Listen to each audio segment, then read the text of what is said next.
Welcome back, everyone. Welcome to Human Communication, Chapter 2, Unit 2, whatever you want to call it. So, when we talk about this chapter, we're going to talk about perception a lot. Perception is the process of selecting, organizing, and interpreting information. This process, which is shown in the figure on the screen, is called the perception process. It includes perception of select stimuli that pass through our perceptual filters, and then they are organized into our existing structures and patterns, and then we interpret them based on previous experiences. So what does that mean, right? Come on. We take in information through all five of our senses, but our perceptual field, that's part of the world around us, includes so many stimuli that it's impossible for our brains to process and make sense of all of it, right? So, as information comes in through our senses, various factors influence what actually continues on through the perception process and what we discard. This includes our feelings of like and previous biases that we have had. So think about that. We're seeing a situation, hearing a situation, feeling a situation. Our brain's going to process that information through previous experiences as part of the process. We have to, because we're surrounded by noise, right? Surrounded by items, surrounded by things. So we quickly cut through the experiences of everyday life, push to the background all kinds of sights, smells, sounds, other stimuli, right? Our brain can't possibly remember it all. But how do we decide what to select and what to leave out? Salience. Salience is the degree to which something attracts our attention in a particular context. The thing attracting our attention can be an abstract, like a concept, or concrete, like an object. The degree of salience depends on three features. We tend to find salient things that are visually or orally stimulating. Things that meet our interests and what our expectations affect has, meaning what we're expecting. When we think about visual and oral stimulation, it's probably not surprising to learn ultimately that visual and orally stimulating things become salient in our perception field and get our attention. Visual things tend to catch our eye, right? Beautiful things, colorful things. Those are the things that catch our eye first. But having our senses stimulated isn't always a positive thing. Think about the couple that won't stop talking through a movie, or an upstairs neighbor whose subwoofer shakes your ceiling at night, right? In short, stimuli can be an attention-getting in a productive or distracting way, creating more noise for us to filter through, right? Here, I want to show you something, and this is photos I took. My wife and I went to Holy Day in India. We have some friends who are Indian, from India, and we went to experience one of their highest holidays. It's called Holy Day, and in this they use colored pigments, paint pigments, throw them in the air, and create art and beauty, if you will. And what I did here was just a quick show of how our eye sees things. Obviously this is the true color spectrum is not either of these photos. I just want to let you know that if anybody's in photography. I amped up the reds and yellows in the upper one.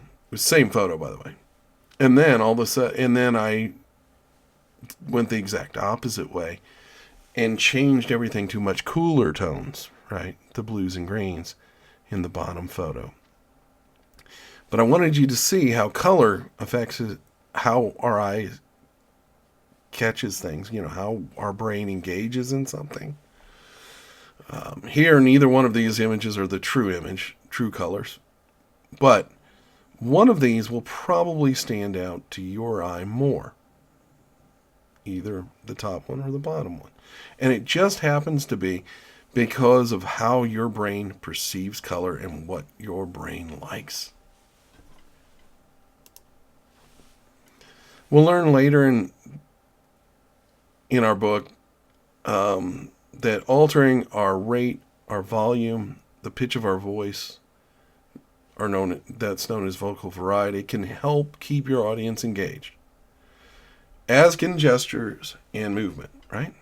Conversely, nonverbal adapters or nervous movements we do to relieve anxiety, like pacing, twirling our hair, those things can be distracting, meaning it takes away from the message we're trying to send.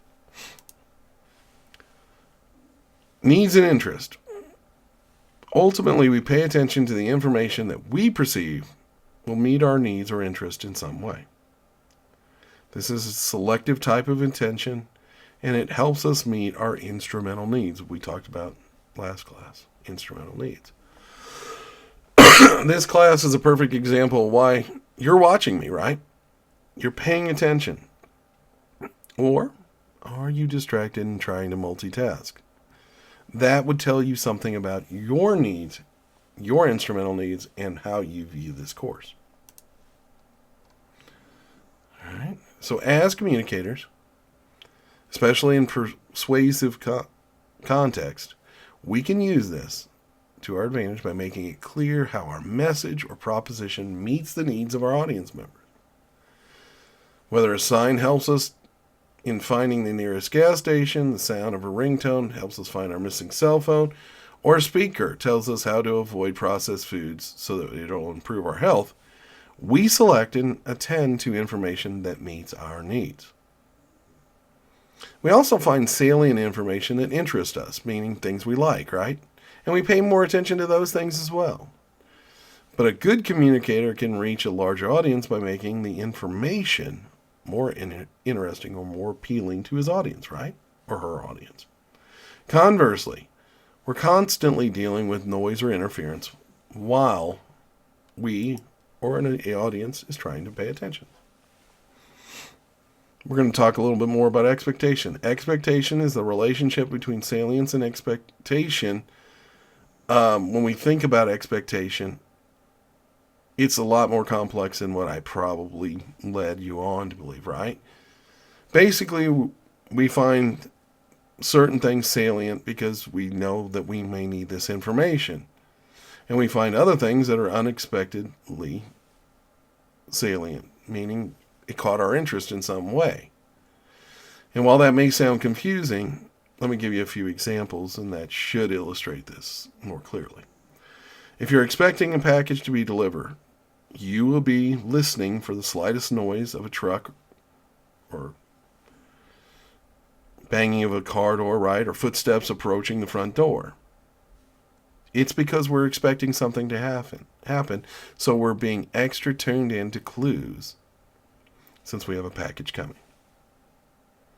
In terms of the unexpected, if you have a shy and soft-spoken friend who you overhear raising their volume and pitch while talking to another friend, you'll pick up on that cue, right? And assume that something's out of the ordinary is going on, right? They're normally quiet, they're normally shy, but now they're ringing a little louder because this is unexpected and therefore it becomes salient. All right?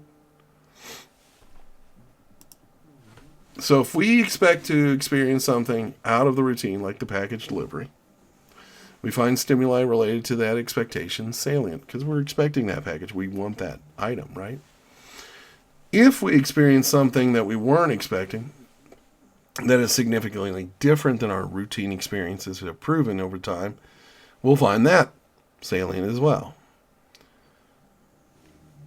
So we can take what our brains do and apply that literally to our communication. For those who've taken my public speaking course know that I always encourage my students by including supporting material in their speeches that defies our expectations. By shocking your audience with interesting facts and statistics, you can keep your audience engaged by employing good research skills to find that kind of information. By keeping your audience engaged, you become a better public speaker. As a better public speaker, you'll net your rewards. There is a middle area where slight deviations from the routine experiences may go unnoticed because, honestly, we weren't expecting them. Going back to that earlier example, you weren't expecting a package, and you regularly hear vehicles, cars going by, and sidewalk traffic near your house. You won't be likely to catch a package showing up, right? And that's because our expectations are often based on our previous experience, our previous expectation patterns that we have observed and internalized, and it allows our brain basically to filter out unnecessary noise, unnecessary information, right?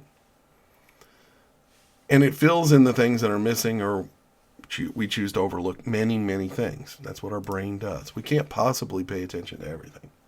So all those that believe you can multitask, truly multitask, and be 100% at both tasks, you are wrong.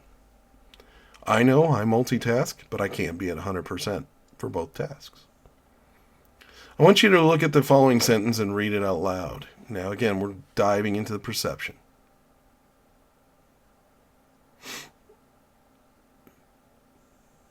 Did your brain try to correct the words as you read them? Most of us do that. Most people's brains do that. Our brain sorts out the chaos of life and tries to help us create understanding. Now that we know how to select stimuli, let's turn our attention on how we organize the information that we're receiving. So we organize information. Organizing is the second part of the perception process, and it's a very important part. It's in which we categorize information that we've perceived, and we're doing this on innate and learned cognitive patterns. Basically, our previous experience, how we've studied, how we've sorted through information before. We're going to apply that same technique. The three ways we sort things into patterns are proximity, similarity, and difference. When we think about proximity, we think about things that are close together or go together. For example, have you ever been waiting to be helped at a business and the clerk assumes that you and the person standing beside you are together? That slightly awkward moment usually ends when you and the other person in line look at each other, then back at the clerk, and someone breaks that tension, explains that you are not together. The clerk is using a basic perceptual organizing cue to group you together because you were standing close together. We also group things together based on similarity. We tend to think that similar looking or similar acting things belong together. I have two friends that I occasionally go out with. We're all three males. We're roughly around the same age, around that 50-ish age group. We are of the same race, and we all three have short hair. Aside from that, we do not look alike. But on more than one occasion, the server at the restaurant assumed that we were brothers or relation. Now, we've just been friends for a long time. Since grade school. Despite that fact that our features really don't link up, don't go together, the salient features are organized based on the similarity of the three of us, that we are related, we are very familiar with each other, and we look somewhat similar, right? We also base information that we take in based on difference. In this case, we assume that the item looks or acts different from the rest, and it doesn't belong with the group. Perceptual errors involving people and these assumptions of difference, they can make for awkward situations, maybe even offensive situations. Here in Four Brothers, we see four men raised as brothers, but how would society group them together? Probably not as four brothers. These strategies of organization help us move through information. And they're so common, we don't even realize we're doing it most of the time. They're built in from our childhood. And they're necessary in how we function in our daily lives. I'm sure we all had to look at pictures in grade school and determine which one of these things that doesn't belong here, right? When you think of the literal act of organizing something like my desk here, which could use a touch more organization,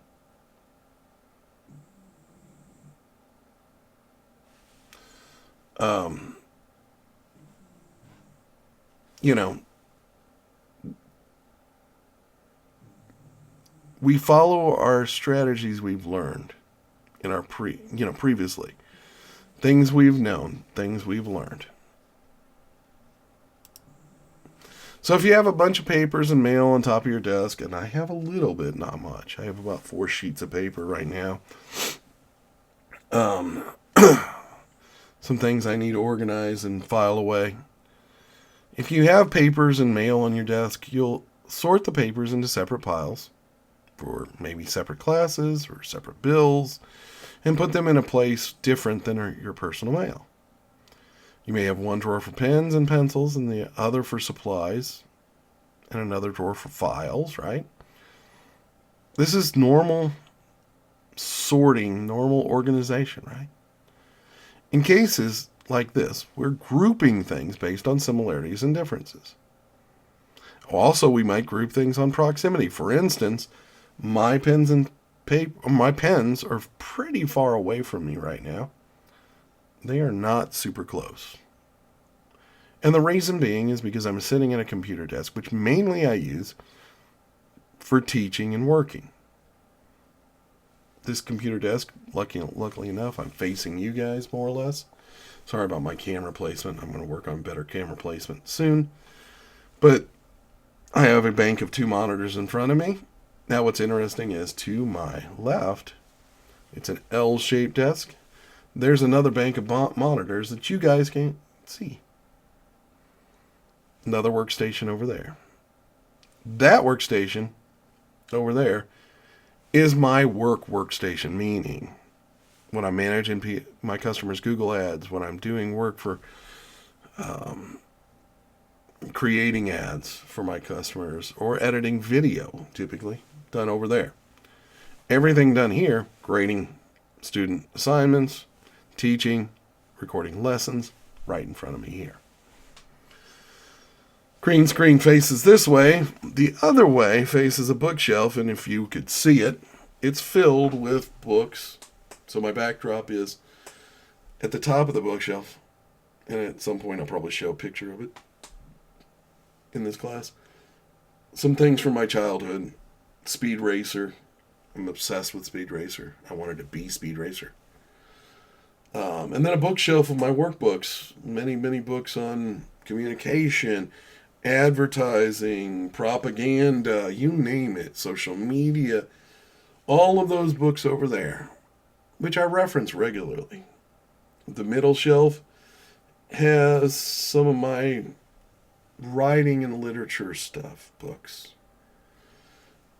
Also has a 69 Ram Air 4 Trans Am sitting on it model. And the bottom shelf holds some knickknacks that it seems special to me. As well as one more Mach 5 Speed Racer's race car.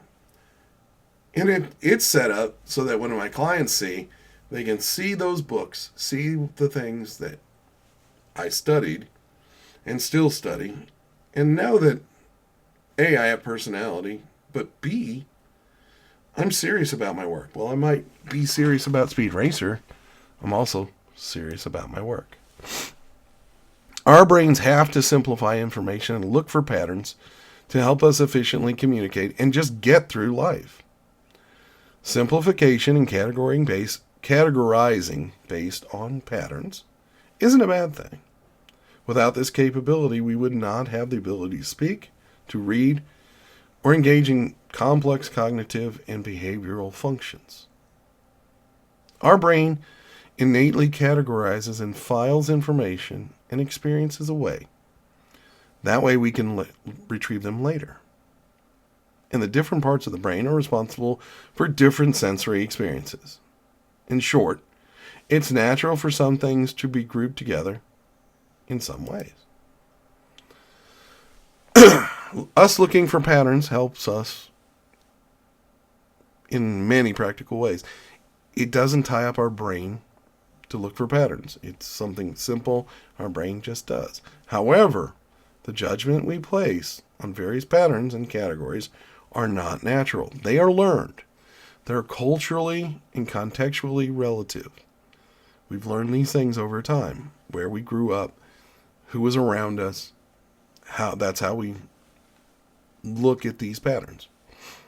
Our perceptual patterns do become unproductive and even unethical when the judgments we associate with a certain pattern are based on stereotypical or prejudicial thinking. One of my clients, hopefully not much longer, is a jewelry store. I went to work for them because I'd heard their commercials on the radio. They have an amazing store, but they were doing some things completely backwards, completely wrong. And over the last 3.5 years, I've helped get them back on track. In one of my meetings, the owner of the store, and again, notice I didn't use any names. The owner of the store said, "What's that thug doing?" And rushed out of my meeting to go follow a gentleman around the store. This African American was younger. He was in his early 20s. He had a backpack on.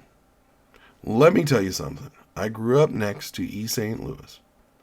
I know what a bad neighborhood is, and that gentleman was not a thug in any way, shape, or form. So the only thing I can figure out in that moment was his pattern and category was associating a young African American male with a backpack as a possible threat to his store. Meaning, is the person going to steal? I don't know. We never had that conversation because most of us will choose not to have that difficult conversation if it's not productive to what we're talking about or doing, right? But it left a lasting impression on me. So much so I've included it in this class. We organize our interactions and interpersonal experiences based on first-hand experiences. When two people experience the same encounter and they view it differently, misunderstandings and conflict result. Punctuation, and I'm not talking about dotting a period or comma or anything like that, but punctuation refers to the structuring of information into a timeline. And it helps us determine the cause, the stimulus, the effect, the response of our communication interactions. Bear with me for 1 second. I need to get a drink. Still a little under the weather, but I'm feeling better.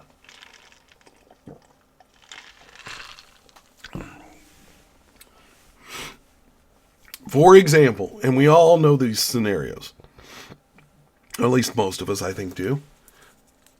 How many of us have witnessed something and yet someone else has witnessed the same thing and we have different takeaways? Right? It's a natural occurrence.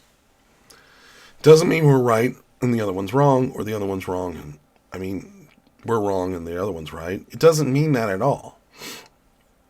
If 3 people see an auto accident happen from 3 slightly different locations, they're going to see things differently because of where they're at geospatially, right?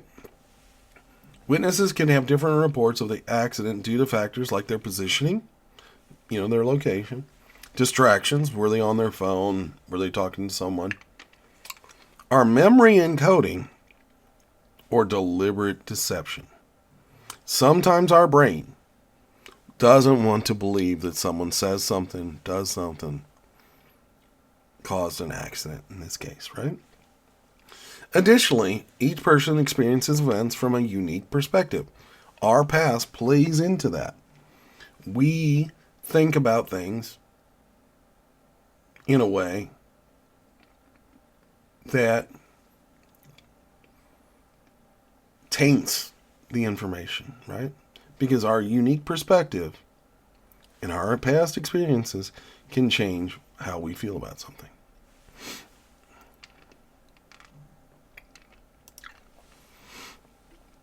So when we think about applying that concept to interpersonal conflict, it can help us see how the perception process extends beyond the individual to the interpersonal level. This concept also helps us illustrate how to organize and interpret information, and how when we do that, that interpretation can influence how we organize the information and vice versa.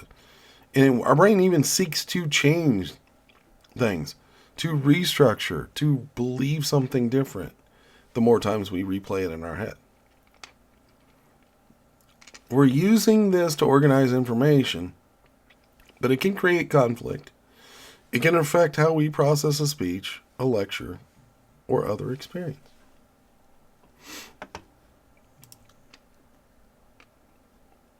And that goes back to when we think about conflict. Where did it start and where did it begin? When we seek to answer a question like that, we have to look at how the people are involved, how they punctuate or structure their conflict experience. This could have been going on a while, right? We don't know. We don't have all those pieces necessarily.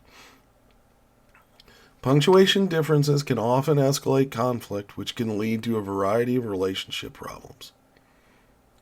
Here we have an example. Linda and Joe are working on a project team. They work together. They got a deadline coming up. Linda's been working on the project over the weekend. And she's meeting with Joe for the first time on Monday morning.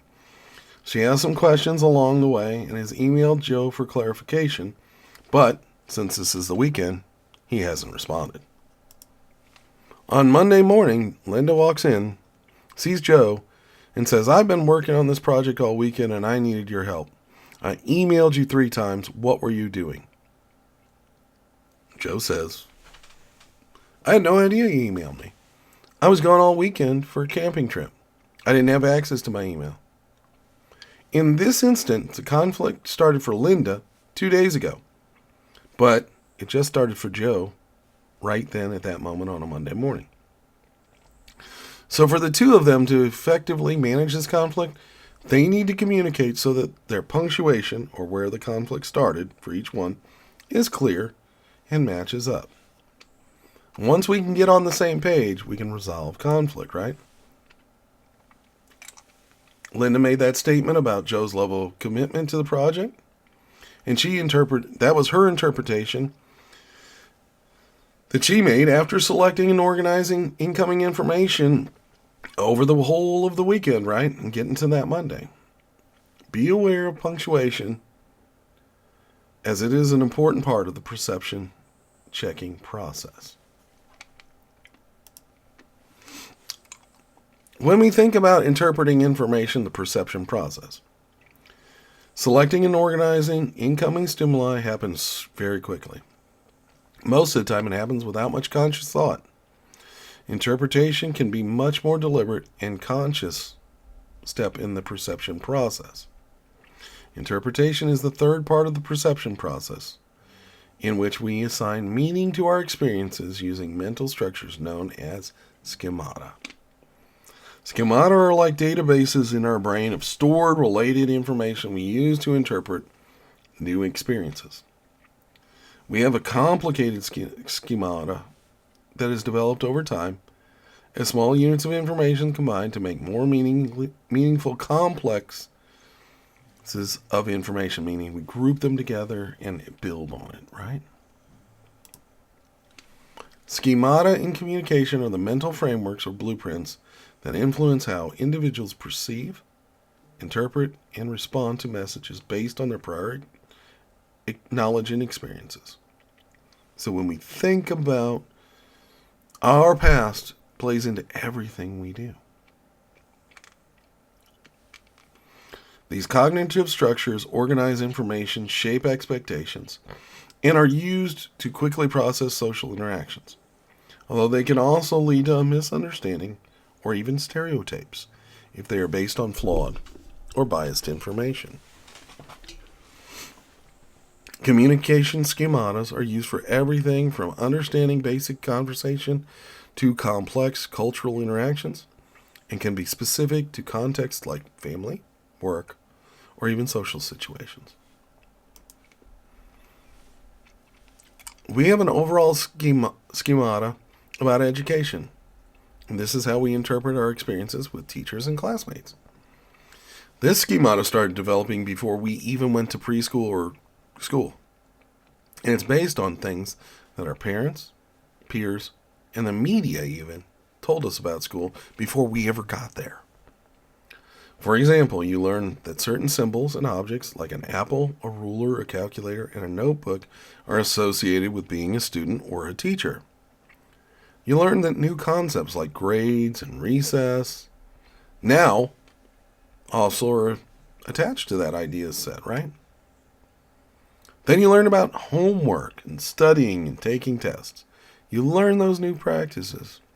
You form new relationships with new teachers, new administrators, new classmates.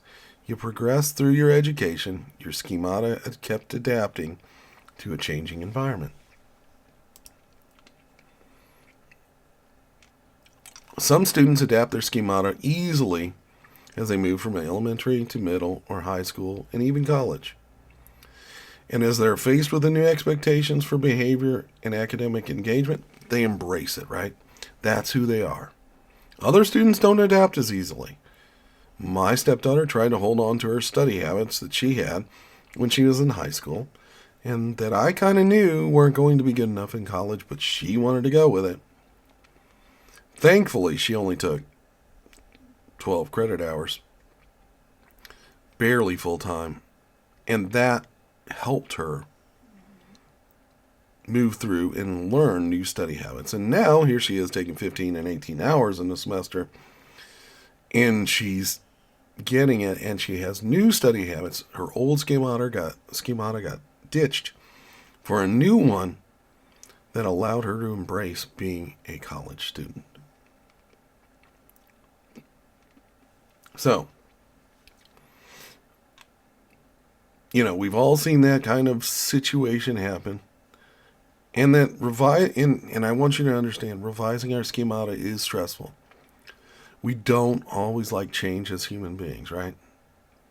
And the revision takes effort, and even in the revision, we're bound to make some mistakes, have disappointments and frustrations. But we must be able to adapt our schemata, as it's a sign of cognitive complexity. And trust me, as young adults, you're going to have to be, or even older, you're going to have to make this work.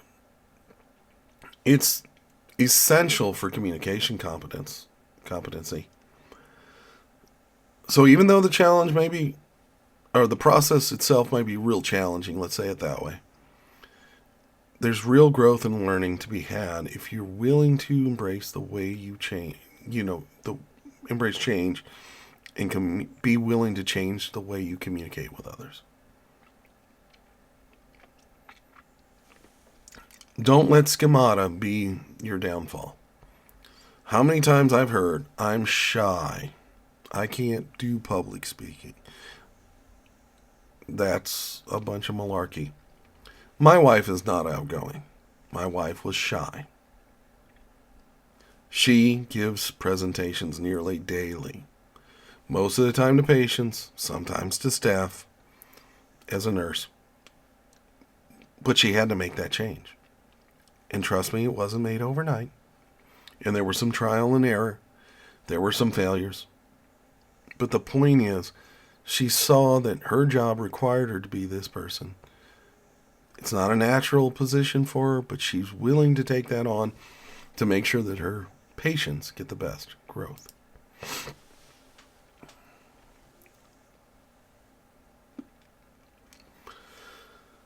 So, schemata is also how we identify ourselves to others through our own identity. That's part of schemata as well. So I want you to think about a 30-second to 1 minute self-introduction. And the reason I've got you thinking about it is it's going to be assignment later on. We're not there yet. But some call these elevator pitches because they mimic the time captive in an elevator with someone, and they can be used professionally to get people's attention. Okay? I'm going to go ahead and run through mine. I haven't done it in a minute, but my name is M.Shawn Willard. I actually go by Shawn, my middle name. I am a professor and a communication professional. I have a master's degree in strategic communication and leadership, bachelor's degree in strategic communication, and crisis communication and public relations. I've worked in advertising, journalism, corporate communications, and as an educator. I can bring my years of experience in those fields to bear for your business. When would be a good time we can meet and I can talk about things I can see that we can help you get more business for your company? Just as simple as that. Now, I don't expect you, and we'll go over the elevator speech in more detail as we get closer. I don't expect you to necessarily sell yourself like I did. But what I do expect is you to be confident, project who you are, who you want to be, coming up even. Okay? Now, let's talk about perceiving others. And think about this. How many times have we looked at somebody and said, that person's stuck up? There's no way that person's cool. Yet, once we get to know those people, they're not stuck up and they are cool. Our brain, remember, trying to filter out information, tries to help us make determination about others. So, let's dive into how our brain does that and how we can be better at it. So when we think about perceiving others, we're going to differentiate between internal and external attribution. I'm going to explain the two common perceptual errors, the fundamental attribution error and the self-serving bias. We're going to discuss the primacy and recency effects relating to first and last impressions. We're going to discuss the physical environment factors and the influence of perception. We're going to talk about horn and halo, one of my favorites. We're going to recognize the roles that culture and personality play in perception of others. In this section, we'll focus on how we perceive others, with specific attention on how we interpret our perception of others, which can lead to us changing how we view other people. Attribution and interpretation. As with most interactions, we're constantly running an attribution script in our minds, which essentially tries to come up with explanations on what in the world is happening, right? What's happening? Why did my neighbor slam the door when she saw me walking down this hall? Why is my neighbor being extra nice to me today, right? Why did my classmates or office mates miss a project team meeting this morning? When we think about those questions, right, our brain's trying to answer them. And in general, we seek to attribute the cause of other people's behaviors to internal or external factors. Internal attribution connect the cause of the behaviors to personal aspects, such as personality traits. External attributions connect the cause of behavior to situational forces. Traffic was bad. I was late for the meeting. Attributions are important. We have to consider them because our reaction to other behavior is strongly influenced by the explanations that our brain comes up with. This process of attribution is ongoing.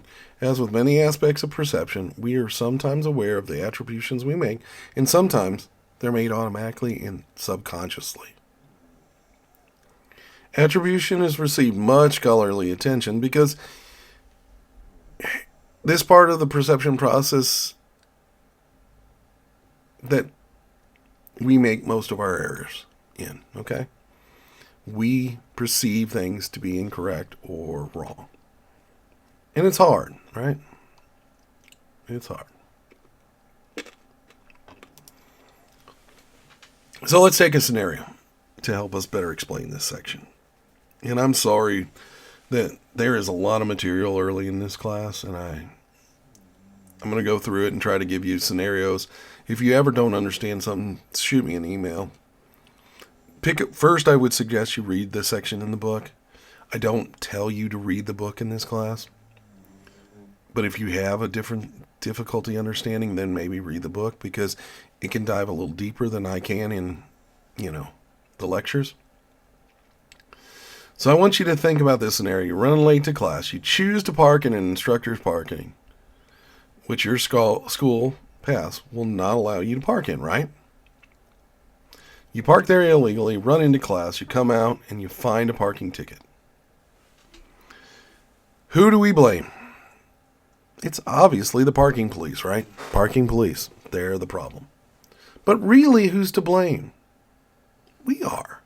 The illegal parker is, right? I have a great story on this, but for the sake of time, can't go into this one. It's a fundamental response called the fundamental attribution error response, okay? It's self-serving. It's a self-serving attribution error, meaning we're placing blame. Rather than take the blame ourselves, we're placing the blame on the parking police. It's their fault. They did it. It makes us seem selfish. It protects us from harsher judgment by our own self, yet we need that for growth. The officer was just doing his job. One of the most common perceptual errors is the fundamental attribution error, which, we just talked about. It refers to our tendency to explain other people's behaviors using internal rather than external attributions. Think about a student-professor relationship, right? This one's going to be good because it really hits the mark. I've often heard students who got an unsatisfactory grade on an assignment and attributed that grade to the strictness, the unfairness, or incompetence of a professor.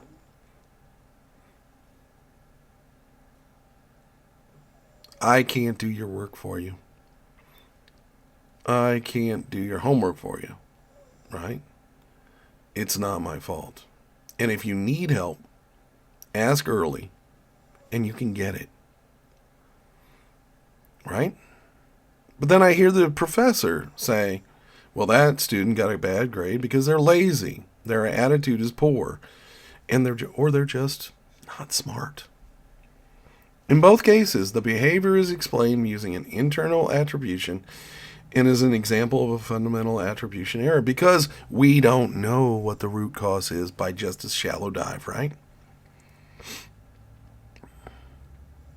Maybe the student was lazy, didn't get their work in on time, and that ultimately caught up with them. That can happen in classes. Maybe the teacher could have explained the information a little bit better or in a different way. But if the student doesn't reach out, he's never going to get that explanation. So there's a lot of things here there's a lot of blame to go around, right? The point is, let's not just surface blame. Let's not surface attribute. Students attribute their poor grade on their busy schedule, right? Or external situational forces rather than their lack of motivation, their lack of interest, or lack of preparation, which are internal attributions. On the other hand, when a student gets a good grade on a paper, they're going to attribute that on their intelligent and hard work rather than say that assignment was easy. And the professor is an easy grading professor, right? Both of these examples illustrate self-serving bias, and we as humans are good at it. These psychological processes have implications for our communication because when we attribute casually, that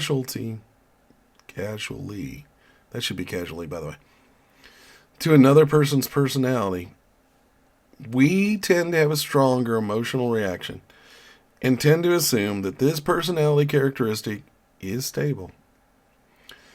And that, in turn, can lead to us avoiding communication with the person or even to act negatively. Have you ever been fussed at by one of your teachers? I have. I was in college. They knew I could do better. They didn't know what the cause was. But they were ultimately trying to get me motivated. It wasn't a term of motivation. It was called 48-hour work week that week and 12 hours worth of master's level classes and 2 family commitments that I needed to deal with that same week. And I really couldn't complete the reading, couldn't complete the assignment. And that was rare. And that's why they took the time to explain to me, like, hey, what's going on? So now that we are aware of some common errors we make, right? Now that we're aware of those common errors we make, we can monitor ourselves. Engage in real perception checking. Perception checking is a communication technique to clarify your understanding of a situation or another person's behavior to avoid misunderstandings and conflict. I use this a lot. You're going to catch it probably in this class if you fall behind. It involves 3 steps. First, describe the observable behavior factually without judgment. Second, offer a couple of positive interpretations of the behavior. And third, ask the other person for clarification to hear their perspective. And I do it over like 2 or 3 emails many times. Because again, I want feedback. I need to know what's going on. I need to know what's causing the problem. Impressions and interpretation. Oh boy, another bias we have. As we perceive others, we make impressions about their personality, likability, attractiveness, and other characteristics. Although much of our impressions are personal, what forms them is sometimes based more on circumstances than personal characteristics.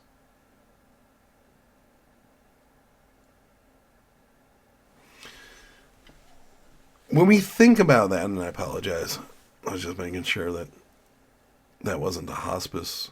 My wife's working today. I'm the backup contact for her dad. So, when we think about that scenario earlier I talked about where we looked at somebody and we judged them, the book by its cover, right? Oh, there's no way they're cool, no way they're fun, no way they're smart, no way they're whatever, right?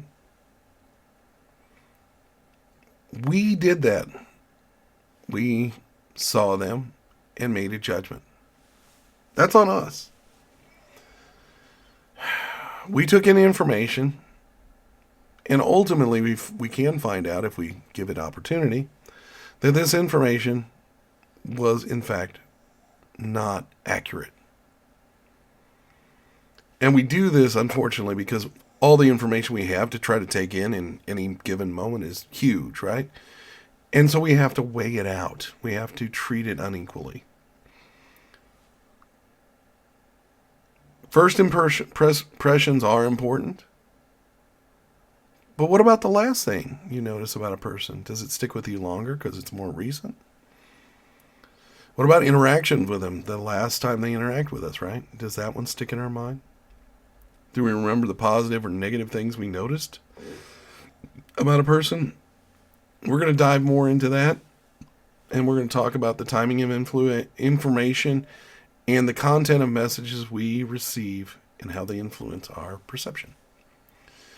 So let's go with first and last impressions. The old saying, right? You never get a second chance to make a good impression points to the fact that first impressions matter. They do. But they can be overcome. The brain is a predictive organ, and in that what it wants to know things, but it's based on previous experiences and pattern, what our brain expects will happen next. And in the first impression function, to fill this need,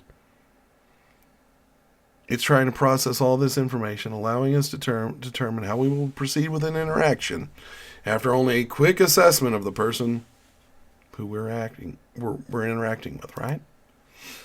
Studies show that people are surprisingly good at making accurate first impressions about how an interaction will unfold and identifying personal characteristics of the people they do not know. Studies show that people are generally able to predict how another person will behave towards them based on an initial reaction.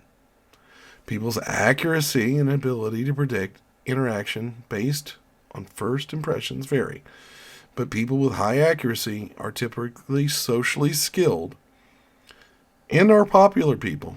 They have less loneliness, anxiety, and depression.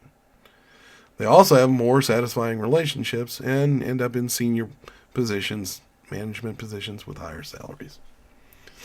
So meaning, being a good judge of character, you end up having some benefits.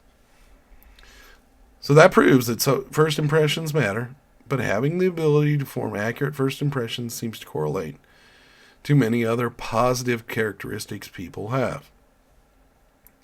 First impressions are enduring because of the primary effect, which leads us to place more value on the first information we receive about a person. So if we interpret the first information we receive from or about a person as positive, then a positive first impression will form. And that will influence how we respond to the person as the interaction continues. Likewise, negative interpretations of information can lead us to form a negative first impression. Recency effect leads us to put more weight on the most recent impression we have of a person's communication versus their earlier impressions of their communication. Even a positive first impression can be tarnished by a negative final impression. We make first impressions based on a variety of factors, including physical and environmental characteristics.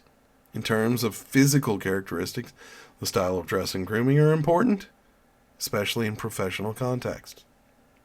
I don't wear t-shirts to my class. I really wouldn't expect you to either. I'm not being one of those weird teachers that are going to tell you how to dress, but it's just how I view things. I'm not going to show up in a t-shirt because this is a class. I need to be dressed professionally, accordingly. We have general schema regarding how dress and grooming affects various situations, ranging from formal to business casual to casual. If you notice, I typically go with business casual, button-down shirts, jacket, but no tie. And then we all wear something different while we're lounging around the house, right? Most of the time, though, I don't dress down too much, meaning my casual was my lounge around the house. I'm not going to be, very rarely am I going to be in sweatpants and a t-shirt. It's just not who I am. That's just me, though. I'm not going to judge someone who is in their pajamas, right? Please don't do a project in your pajamas if you can help it. That would be bad. Because you would be sending me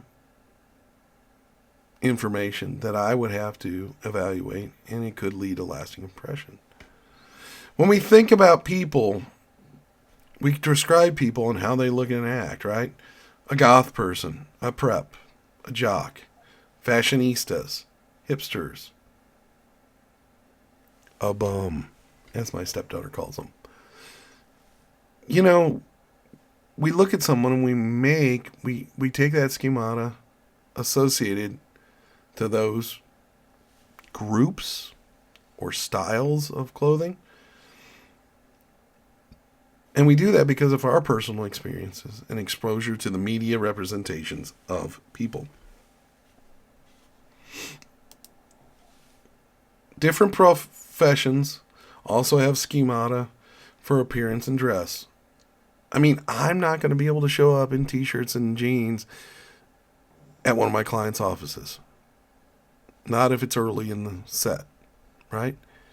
Because I'm trying to impress them, show them I'm a professional. They're not going to respect me as much if I show up in jeans and a t-shirt. But there's different dress uniforms for all of these jobs, right? Doctors, mechanics, congressperson, an exotic dancer, the mail carrier. Each group has clothing and personal styles that create and fit into the general patterns for those groups, right? And of course, that mental picture we have of those examples are not going to be representative of the whole group, meaning that a stereotypical thinking often exists within our schemata. We're going to talk more about the negative effects of stereotyping later on in the chapter. But it's important to understand how persuasive various physical perception influences can be and how they are hard to overcome. Think about the harm that's been done is when people pose as like police or doctors, right? And they commit crimes or acts of malice. Seeing somebody in a white lab coat leads us to think that that person is an authority figure, they know it all, and they're a doctor, right? We don't ask too many questions of them. The book talks about a milligram report. If you want to check it out in the book, I'm not going to go into deep detail there, but it really does have a bearing on how we view people and things. Just as clothing and personal style helps us form perceptions of other people, so do physical body features. The degree to which we perceive people to be attractive influences our attitudes about and communication with them. Facial attractiveness and body weight tend to be common features used in perception of physical attractiveness.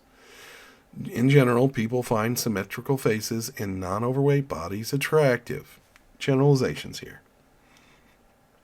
People perceived as attractive generally are evaluated more positively by others and seen as more kind or competent than people evaluated as less attractive. So unfair, right? Additionally, people rated as attractive receive more eye contact, more smiles, and closer proximity to others. People will stand closer to them. Material objects and people that surround a person influence our perception as well. So, I mean, think about it. The car they drive, the things they have, all those influence. On the Tomb Room Raiders, contestants go into bedrooms of 3 potential dates. They choose the one they want to go on a date with based on impressions while examining the date's cleanliness, their decorations in the room, their clothes, trophies, awards, books, and so on. Research supports the reliability of these impressions, right? As people have been shown to make reasonable, accurate judgments about a person's personality after viewing their home or office.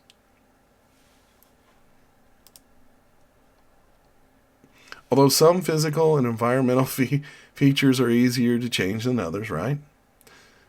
It is useful to become aware of how these factors, which aren't necessarily related to the personality or verbal or nonverbal communication, shape our perceptions.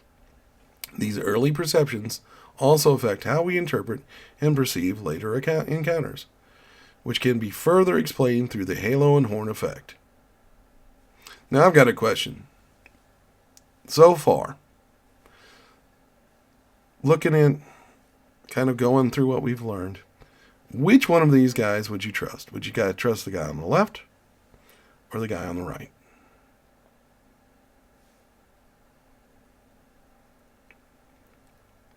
What if this is the same guy? Because it is. On the right is me at 40 years old.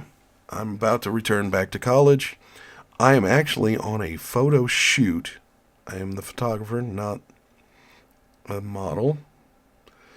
It was a photo shoot for an ink publication, and we were in Sun Records Studio in Memphis, Tennessee. And I am on the microphone at Sun Records, and I am amped up. I am eager to be there. Yeah, it's a fun job, but man, this is Sun Records. Like Johnny Cash recorded here. U2 recorded there. I mean, Elvis Presley recorded there too. I don't like Elvis, but point is, I was amped up, and you can see it by looking at me. There, I am happy. One of the models was gracious enough to take the camera slightly out of focus. I'm just happy to have the shot. And then you have me a decade later. A little bit more rotund, a little less time in the gym. What happened to that faux hawk? It got traded for a conservative. But if you notice, a little bit of the color still in the mustache. But boy, the salt and pepper sure did come on quick in just 10 years. The point is, we see somebody, we look at them, and then we judge them. The halo and horn effects. We have a tendency to adapt information that conflicts with our earlier impressions in order to make it fit within the frame we've established. It's called selective distortion. We're actually trying to distort the information, and it manifests in the halo and horn effects. The angelic halo and the devilish horns are useful metaphors for the lasting effects of positive and negative impressions. The halo effect occurs when initial positive perception lead us to view later interactions as positive. The horn effect occurs when an initial negative perception leads us to view later interactions as negative. We're literally basing these on just communication interactions. Culture, personality, and perception. Our cultural identities and our personalities affect our perceptions. Sometimes we are conscious of those effects, sometimes we're not. In either case, we have a tendency to favor others who exhibit cultural or personality traits which match up as our own.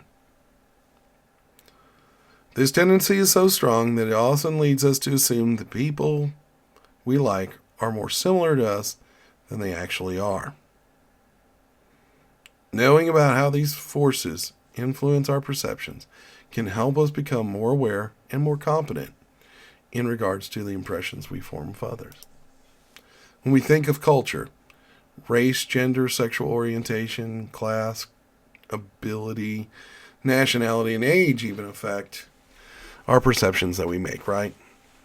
The schemata through which we interpret what we perceive, it's all influenced by our cultural identities. As we're socialized in various cultural identities, we internalize beliefs, attitudes, and values shared by others in our cultural group. Schemata held by members of a cultural identity group have similarities, but the schemata held by a different cultural group may vary greatly. Unless we are exposed to various cultural groups and learn how others perceive us in the world around us, we will likely have a narrow or naive view of the world and assume that others see things the same way we do. Exposing ourselves to and experiencing cultural difference in perspective doesn't mean you have to change your schemata to match other cultural groups. Instead, it may offer you a chance to better understand why and how your schemata were constructed the way they were. When we think about culture, how we interpret sensory information like smells, it varies by culture. We have learned perception starts with the information that comes in through our senses. So how we perceive even basic sensory information is influenced by our cultural upbringing. Sight. People in different cultures read art in different ways, differing in terms of where they start to look at an image and the types of information they perceive and process. I'm going to give you an example of this. If I'm scanning something, looking for something, I still rely on my baseball senses. I start middle out. I'm focused middle out. That's odd because most of my peers are still literally going left to right, up and down. I'm middle out. I'm just an oddball. Culturally, you would think I would be more American and go left to right, up and down, up to top to bottom. But that's one culture that affected me greatly. Baseball, the baseball culture, and I still process information that way. When we think about sound, a tonal music in Asian cultures is deemed as not pleasing or uncomfortable for some people. The little ting ting tong ding ding ding. Those little sounds, I think they're lovely, but many people don't share that belief. Now, am I going to listen to it all the time? No, because one of my favorite bands is about to release a new CD this next week, man. So I got way more stuff to listen to, right? Touch. In some cultures, it'd be very offensive for a man to touch, even tap a woman on the shoulder or shake her hand, especially a woman who isn't a relative. As Americans, we shake hands all the time, right? So it's different culturally. Taste. Taste for food greatly around the world. Stinky tofu. I learned about stinky tofu from my Chinese students who traveled abroad. They would go to Taipei, Taiwan, and get stinky tofu. Oh my goodness, it really does stink, by the way. It is horribly bad smelling, and yet people say it's delicious. But think about it. We're so attuned to our sense of smell and taste being in tune, right? As Americans, that we may not be apt to try it. Go back to smell. U.S. Americans, we spend considerable amounts of effort to mask our body odor. I got up this morning and took a shower, right? Old Spice. I can't remember the blue one. Then wash my hair in Selsun Blue. My cologne of choice is Diesel Only the Brave, with notes of leather and a slight musk, right, to it. Not a very heavy musk. We use lotions in this country, right? Other cultures would find that unpleasant. They won't even notice what we would call BO, right? Those same cultures may find Americans so clean that we stink. It happens. Aside from the differences in reactions to basic information we take in through our senses, there's also cultural variations that we perceive about more complicated constructs like marriage, politics, privacy. In May of 2012, French citizens elected a new president, Francois Hollande. He moved into the presidential palace with his partner of 5 years, Valérie Trierweiler. They are unmarried. They're the first unmarried couple in the country's history to occupy the presidential palace. Even Napoleon married Josephine. Right? But census data shows that more unmarried couples are living together than ever before in the United States. And yet most would have a hang-up. Most people in the United States would have a hang-up if a couple lived unmarried in the White House. When we categorize people, when we think about people, we generally view them as like us or not like us. Us versus them comes into the equation. We don't even mean for it to, but it just sort of happens. And I don't mean racially. It just means that we view people who are different than who we are. Like those young whippersnappers, right? The old people say those kind of phrases. It's like, what? They're not like us. Those young whippersnappers are not like us. They're loud and noisy and they don't want to take a nap and we tend to isolate ourselves, group ourselves so tightly that we can't sometimes see the similarities between ourselves. The simple us versus them split affects our subsequent interactions, including pressions and attributions. I'm quite comfortable communicating in any environment. I was blessed to grow up next to an Air Force base that had a lot of foreign presence. There were a lot of people from other countries stationed there. I was also blessed to live next to one of the worst urban decline stories in American history of East St. Louis. I was subjected to many cultures, many different people, and I learned that we have way more similarities than we have differences. And I love communicating with others, but I also take into account, because of that exposure, how people communicate, what styles they use in communication, and try to mimic and utilize those tools in my belt to have effective communication across broad spectrums. One of my clients is in China still to this day. It's difficult. The current economic situation and president have made it a bit more difficult as well. I'm not saying I love China. I'm not saying I'm a communist. I'm not. But the point is, we can find similarities if we're looking for them. If we're looking.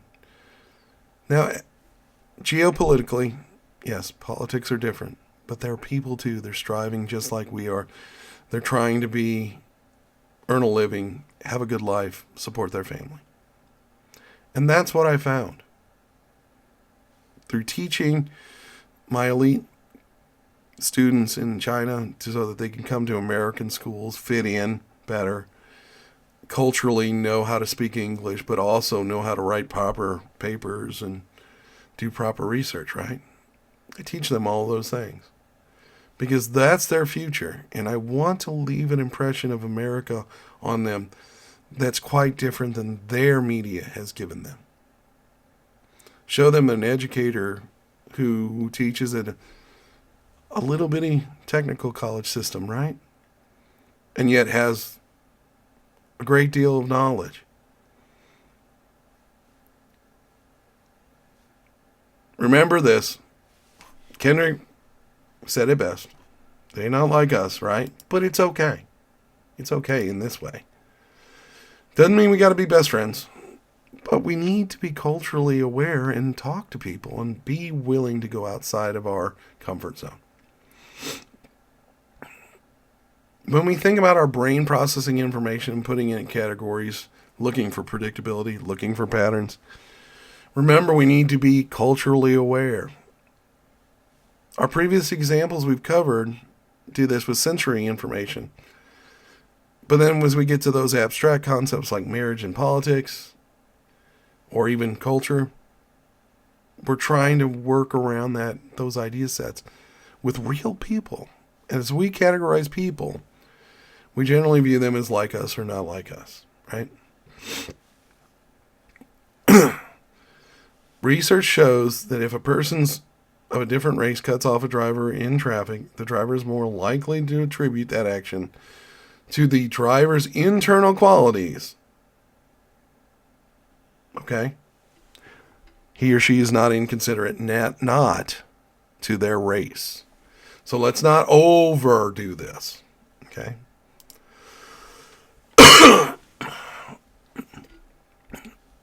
Having inflexible categories can lead to negative consequences. Forcing people into rigid categories leads to stereotyping, prejudice, and discrimination. Race is not the marker of difference that separates our perceptions. It shouldn't be. There's still some people that maybe it affects, but the reality is most of us are looking at people as people. A rough categorization of people into like us and not like us categories is that these differences aren't really as easy to perceive as we really think. We cannot always tell if someone's really like us through visual cues. For some cultural identities like sexual orientation or ability. Our awareness of any differences may only come when the other person discloses their identity to us. While it's true that gender affects our perception, the reason for this difference stems more from social norms than genetics. Not physical, not psychological differences between men and women, right? We're socialized to perceive differences between men and women, which leads us to exaggerate and amplify what differences there actually are, Cormick says. While women tend to be better communicators when it comes to matters that involve feeling or emotion, studies show that our personalities also present interesting perceptual advantages and challenges as well. Personality refers to a person's way of thinking, feeling, and behaving based on underlying motivation and impulses. That's our definition. These underlying motivations and impulses form our personality traits. Our personality traits are underlying, but they are fairly enduring once a person reaches adulthood. It's not to say people's personalities don't change, but major changes in personalities are not common unless they receive some sort of trauma, usually major trauma, maybe head trauma even, right? Although personality scholars believe that there are thousands of different personality types, they comprise some combination of them in the same few traits, right? There's the big five, basically. They're most often discussed, and they are extroversion, agreeableness, conscientiousness, neuroticism, and openness. These 5 traits appear to be representative of personalities across cultures. I would really like you to take this test, okay? I would really like you to take this test, and it will be in your notes, and send me your synopsis. I'm doing some research. You will not be used by name or anything like that, okay? What I do is I group this into gender and age, okay? And what I'm doing is I'm doing some more research for my doctorate, and you'll be part of that research, and I appreciate it. Your names will not be part of the survey. You'll only be grouped as let's say you're a male student, you're 24 years of age. You'll be a male, and you will be in that 24 age group, which to me falls in my 18 to 28. Okay? During that time frame, by the way, 18 to 28 is where you're finding your personality and you're establishing it. You were already started beforehand. But you really, really, really come into your own. By 25, you pretty much nailed it down, and it's not going to change. Here, by chance, I want to show you my research.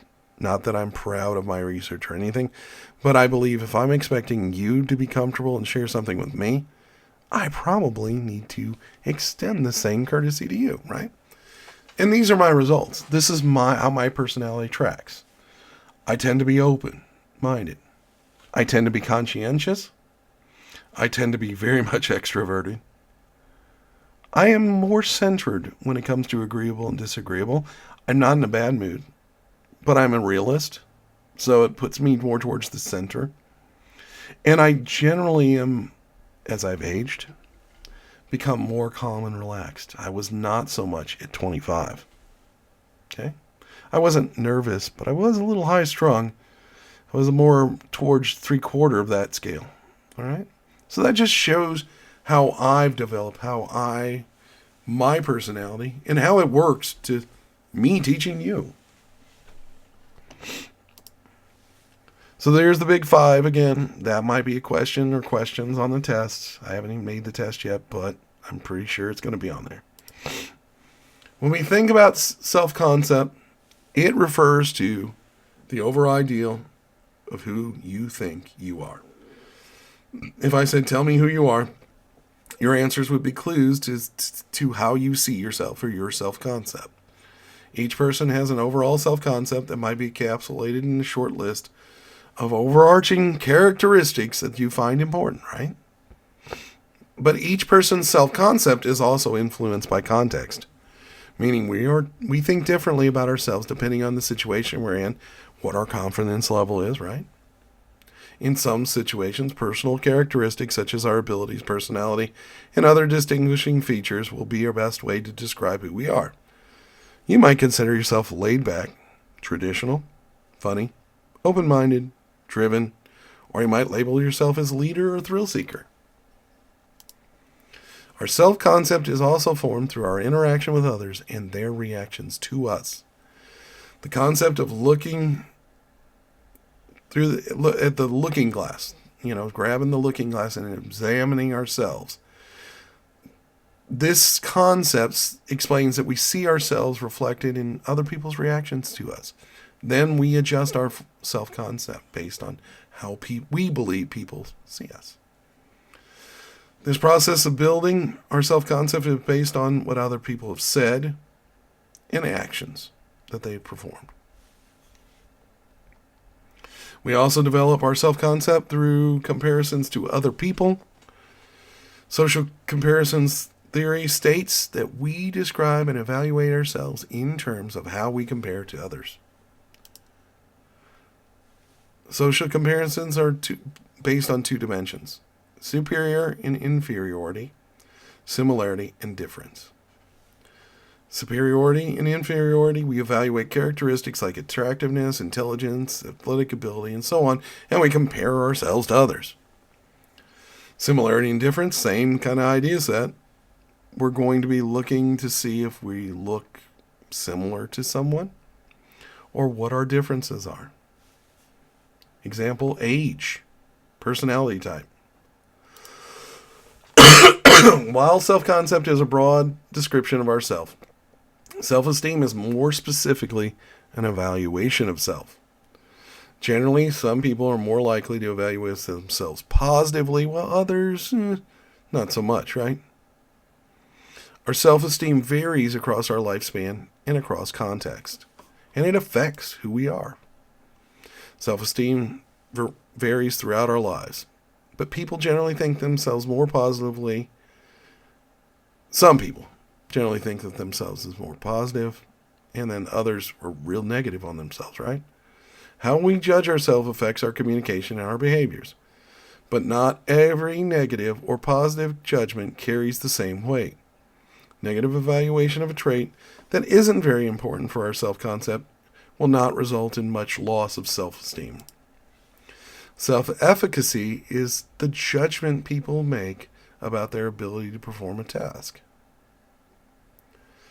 So, self-efficacy is how we get through life, right? Think of it like that. As you see in the graphic, self-esteem, self-efficacy, and self-concept all overlap. Judgments about our self-efficacy, meaning how well we can do jobs, do tasks, influences our self-esteem, which influences our self-concept. You can hopefully see that these interconnections create powerful positive or negative cycles. While some of this is under our control, much of it is also shaped by the people in our lives. Surround yourself with positive people. If I give you one piece of advice in this class that's not directly related to human communication, surround yourself with positive people. Remember, we can choose our friends. We can't choose our family. We end up choosing a workplace, but the reality is we're stuck with those people there, right? So choose your friends wisely. The verbal and nonverbal feedback we get from people affect our feelings of self-efficacy and self-esteem. People adjust those expectations regarding their abilities based on feedback that we get from others. Positive feedback tends to make people raise their expectations for themselves, and negative feedback does the opposite, which ultimately affects behaviors and creates a cycle. Could be a positive cycle, could be a negative cycle. Self-discrepancy theory states that people have beliefs about and expectations for their actual and potential selves that do not always match up with what they actually experience. To understand the theory, we have to understand that we kind of have different selves sometimes that make up our self-concept. They're the actual ideal and outright selves. The actual self consists of attributes you or somebody else believes you actually possess. The ideal self are the attributes you possess or someone else would like you to possess. And the ought self consists of the attributes you or someone believes you ought to possess. Okay? When we compare the actual self to the expectation of self and others, we can see the patterns of emotional and behavior effects. When our actual self doesn't match up with our own ideas of self, we're not obtaining our own desires, our own hopes, which can lead to feelings of dejection, including disappointment, dissatisfaction, and frustration. When our actual self doesn't match up with other people's ideas for us, we may not be obtaining significant others' desires, hopes, and dreams for us, and that can lead to us feeling dejection, shame, embarrassment, losing the affection of others. For example, if your significant other sees you as an A student, but you get a 2.8 GPA in your first year of college, you may be embarrassed to share your grades with that person, right? When our actual self doesn't match up with what people think we should obtain, we're not living up to the ought self. In that what others have constructed for us, we're not making it. We're not getting there. And that can lead to feelings of agitation, feeling threatened, feeling potential punishment. And when our actual self doesn't match up with what we think we should obtain, we're not meeting what we see as our duties and obligations, which leads to feelings of agitation, guilt, weakness, and feeling that we have fallen short, ultimately leading into depression if we're not careful. So 4 potential discrepancies between self. Actuals versus own ideals. We have an overall feeling that we're not obtaining our desires and our hopes, which leads to feelings of disappointment, dissatisfaction, and frustration. I'm not going to go through this whole slide, but kind of review it. I'm not going to ask any questions from there.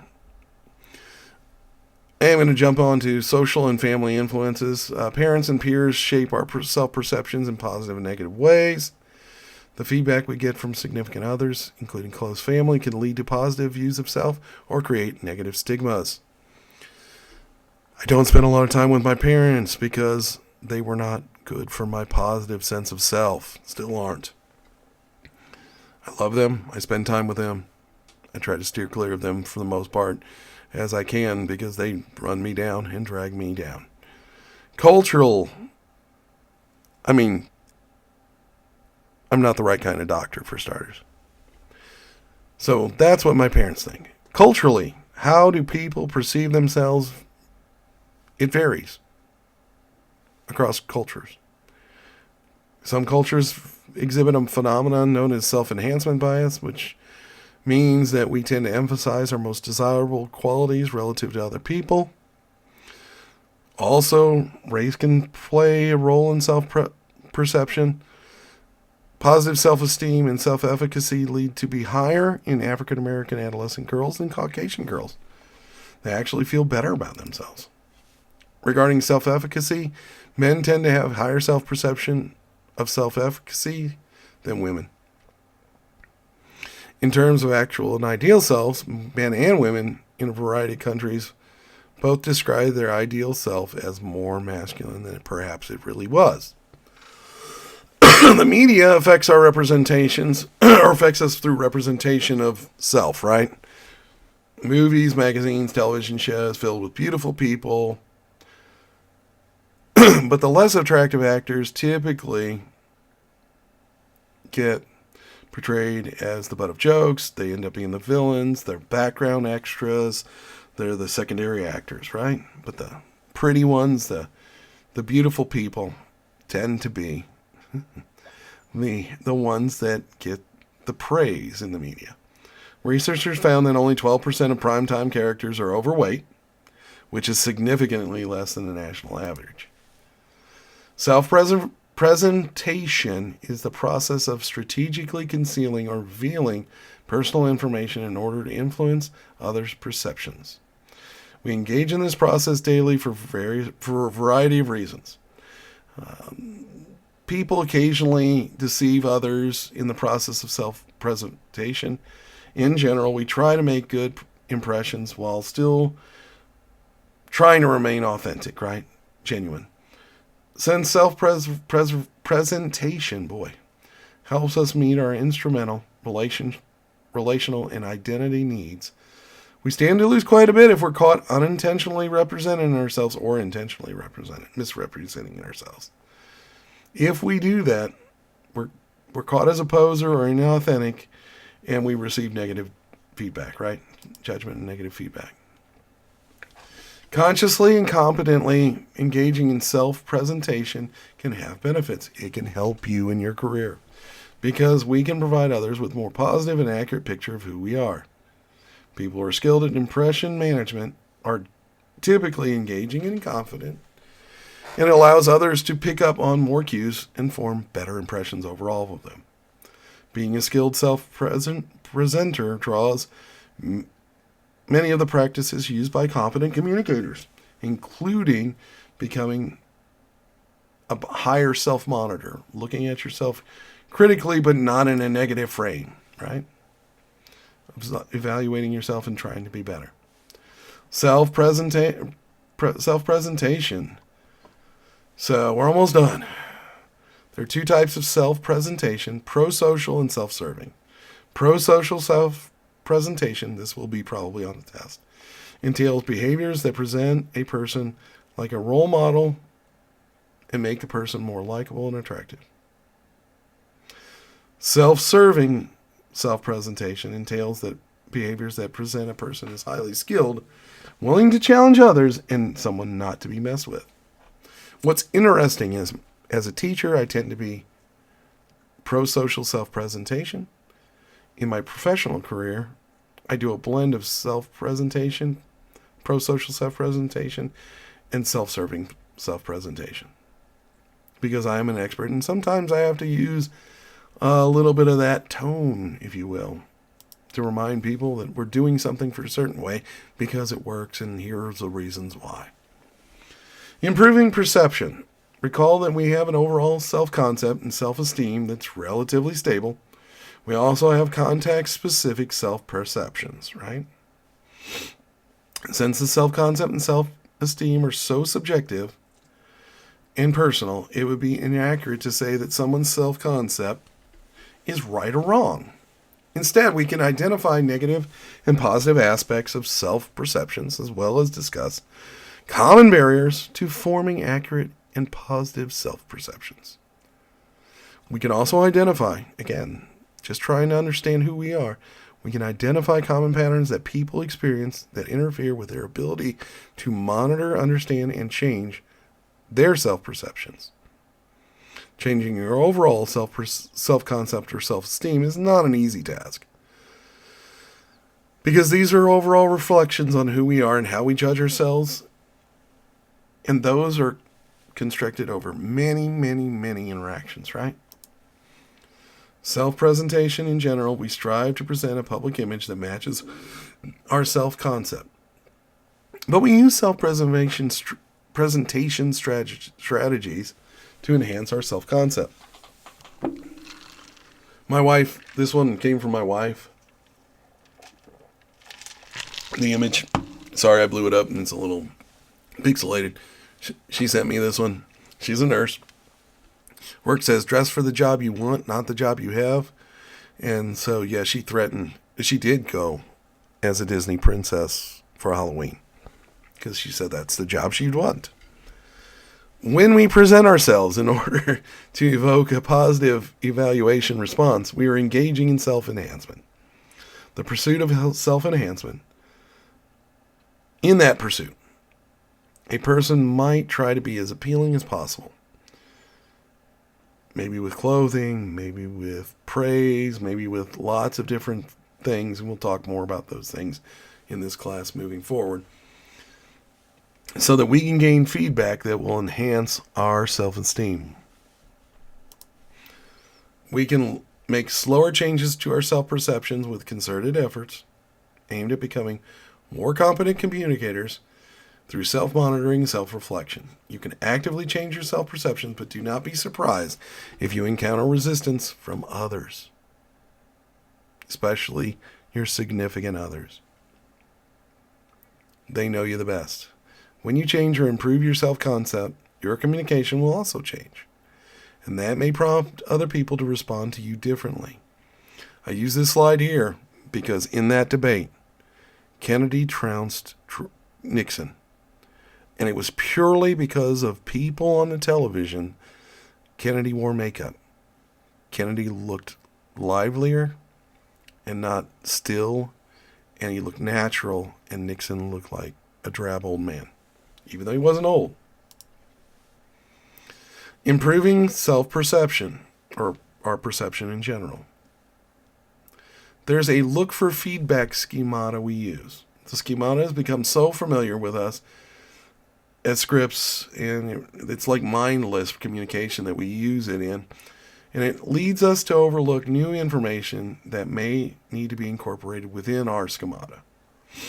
So it's important to remain mindful of new or contradictory information that may warrant a revision of our schemata, our opinion of someone. Being mindful is difficult, however, especially since we unconsciously rely on schemata. It's hard to kind of come up with the best evaluation of someone, because we do have prejudicial ideas in our head that from previous experience that they've given us. Be critical of socializing forces. Don't feel like you have to look a certain way or be a certain body type.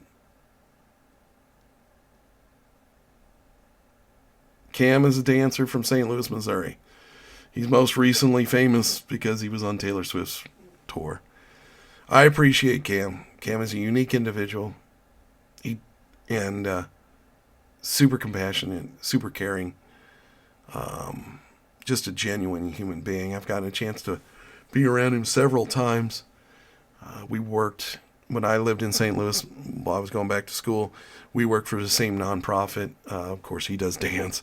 I did photography and videography, so two different neck of the woods, but we were helping youngsters out, trying to achieve, inner city kids, trying to achieve a better life through new skill sets.